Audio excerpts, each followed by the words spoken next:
కేసీఆర్ పై కుట్ర వెనుక చంద్రబాబు మోదీ ఉన్నారని ఆరోపించారు మాజీ మంత్రి జగదీష్ రెడ్డి. రేవంత్ తో కలిసి వీళ్లు కుట్ర చేస్తున్నారని విమర్శించారు.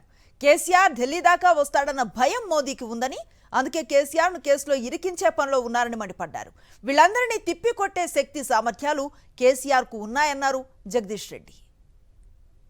జరుగుతున్న కుట్ర, కేసీఆర్ పైన జరుగుతున్న కుట్ర కేవలం ఈ రేవంత్ అన్నటువంటి ఇంతతోడు చేస్తే అయ్యేది కాదు.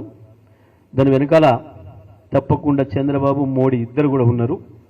కేసీఆర్ మళ్ళీ లేవడం అంటూ జరిగితే తెలంగాణతోనే ఆగడు, తప్పకుండా ఢిల్లీ దానికి వస్తాడు అన్న భయం మోడీలో ఉంది. దాని కొరకే ఇవాళ ఇన్ని ప్రయత్నాలు చేసి ఎక్కడో ఒక దాంట్లో ఇరికియాలి, కేసీఆర్ని మానసికంగా దెబ్బ కొట్టాలన్న ఒక చిల్లర ప్రయత్నం చేస్తున్నారు. కానీ కేసీఆర్ వీళ్ళందరూ చూసి చూసి చూసి వచ్చినవాడే.